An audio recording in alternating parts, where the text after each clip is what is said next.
Spiritual speech. That is the topic of discussion for this morning. I welcome all of you to this spiritual session. Now we keep discussing on the topic control of speech. It is part 5. Control of speech, part 5. Most of the time we feel we keep discussing the things how to use the words. And Mother categorically expresses her concern about the useless and the needless speech. Already that example, that message you have heard. The world is defined with useless words, needless, useless. There was a view from combining all these 5 talks. We can come to a conclusion that to speak whatever is needed to be spoken. Whatever is needed to be spoken, observe maximum silence as it is possible. Speak when it is absolutely necessary. And whenever you speak,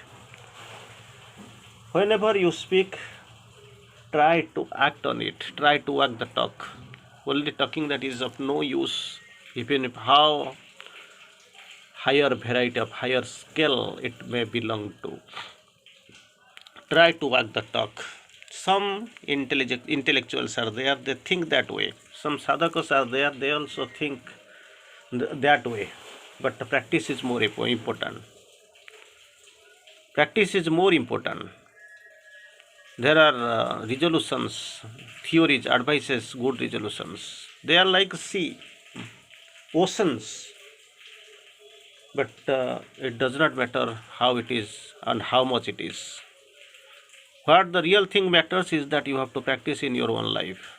Be silent, maintain silence, observe silence. That is the best way you are going to do.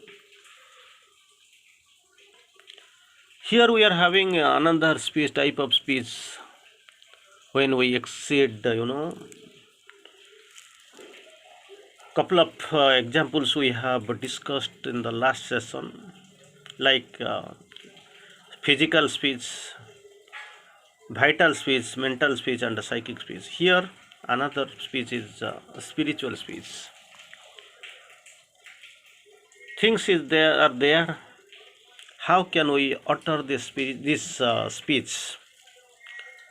Among all these power, previously we have discussed 4, and this is the 5th one. So far spiritual speech is concerned, you have to be very careful. All powerful in its simplicity. It is very simple. Nothing ornamental in it. It is very simple, very simple, very simple. But all powerful, that is the power in this simplicity. All powerful in its simplicity. So I want to remind you again. This is on the way of reminding you. I want to repeat the things what the 4 types of things how to use them, utter them. Number 1, I will remind it again. Number 1 is on physical things. When speaking of physical things, one should be lively. One should have a lively, pleasant, and witty style. Second, vital things. When speaking of vital things, the style should be eloquent. Third, while speaking of mental things, the style should be clear and precise. And moving one more step forward, while talking of psychic things, one must be inspired. So far the spiritual things are concerned, you must be very much conscious, aware. All powerful in its simplicity.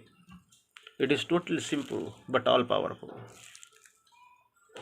Here also mother goes forward, little bit ahead. So while you are expressing, reminding, taking class or giving speech, delivering speech, One thing you must keep on your mind: spiritual speech must be all powerful in its simplicity. Must be simple. With this simplicity, you can assume all it is all powerful. One more thing which must be there, you will find in spiritual speech, that is frankness. Frankness says candidly what it has to any without caring for the result. It does not matter, does not think of the result. What will be the outcome? It does not think of it, does not bother more about that. But the thing is that it says candidly, frankness says candidly, spiritual things. That boldness must be there. That boldness must be there. I won't adjust here. One example I will try to give you about the not about the human being but about the mouse. I will take about two mice. One was staying in the city, another in the rural village. Once upon a time, one mouse from city, this I am talking to, it rushed into the countryside.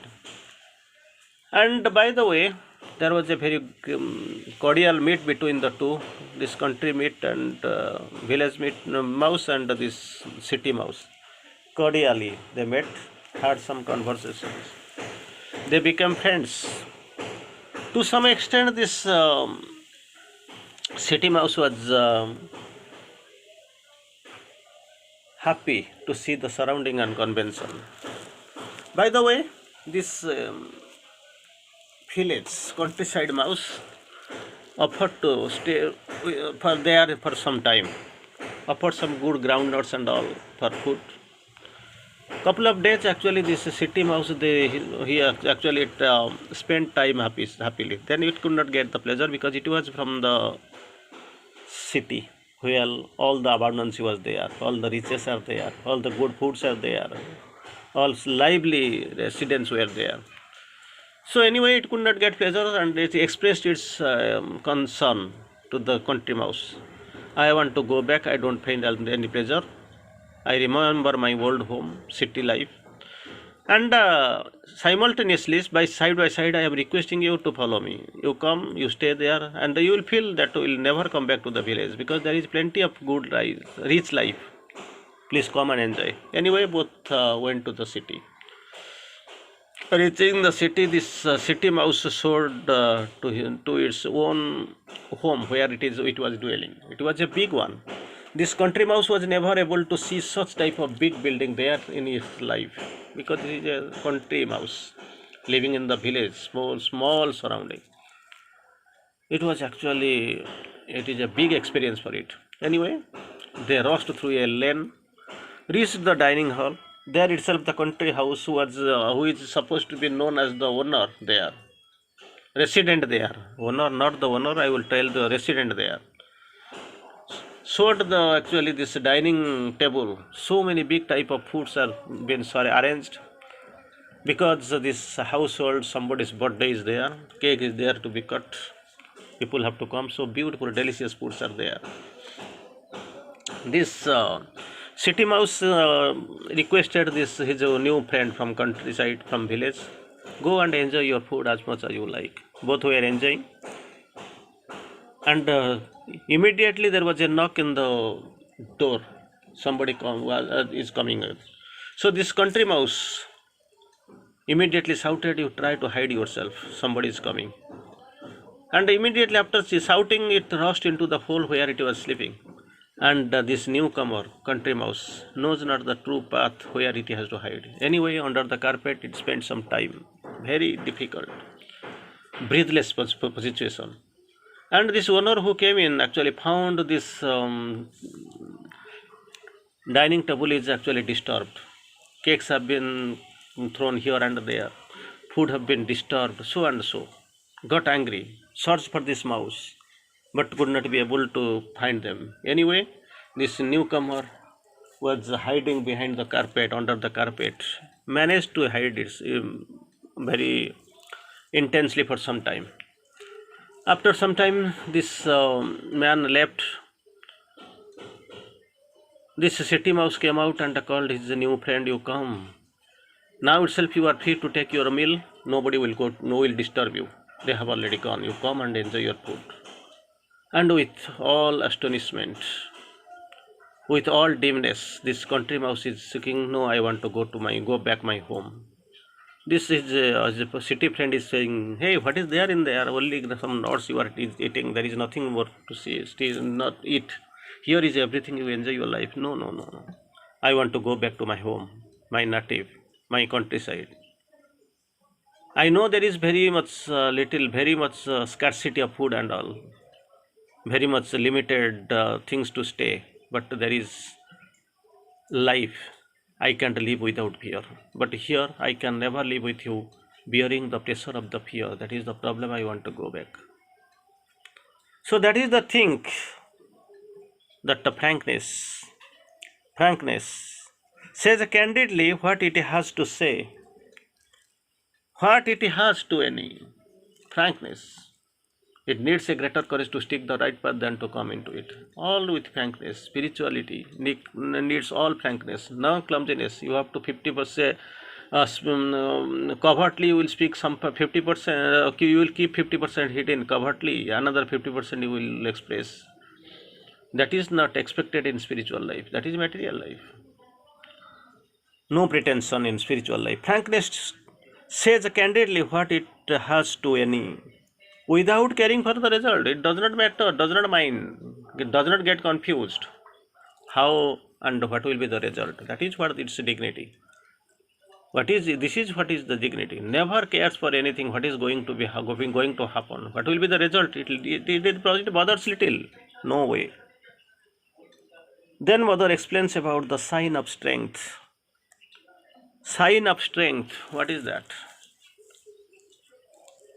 To call a spade, very difficult to manage. To call a spade, you are speaking, but for that actually a greater courage is necessary. Nobody will say, nobody will dare, but thing is that some people are there, they are straightforward, frank. They don't care for the result, and finally they suffer whole the way throughout the life. That is what they see. But what is the sign of strength? Mother tries to explain. Sign of strength, to say things gently. To say things gently, but many things, even we are capable of saying the things gently, we don't express. To say the things deeply, this is the sign of strength. What is the sign of weakness? On contrary, burst into unpleasantness. When you don't have anything to fear, you are very much frank. You will express the things gently, that is the sign of strength. But very people having that morality and the strength to express.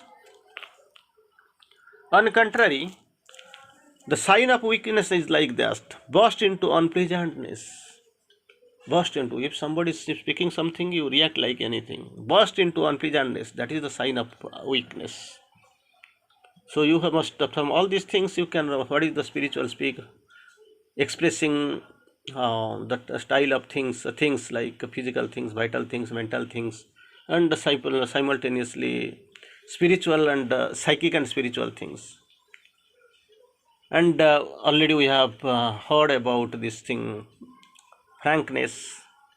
Later, before some time, maybe couple of seconds back, we have the idea of strength of sign of strength and sign of weakness. And before concluding, I want to give one more example on anger. Most of the time we get angry. Nasti krodha samaripu. No more enemy you will get throughout your life, under all surroundings, like anger. That is the dreadful enemy for you. Nasti krodha samaripu. You can't see any foe, any enemy like anger. Here mother is having a very nice observation on anger. Anger has never made anyone say anything but stupidities. Out of anger you can't expect anything that is so gentle, so lovable. So when somebody tries to say something out of anger, you can't expect anything better than these stupidities. So you have to control your anger. This was anyway part 5 of the control of speech. We have here discussed on spiritual speech. We have to conclude here and wait for the next session. Thank you.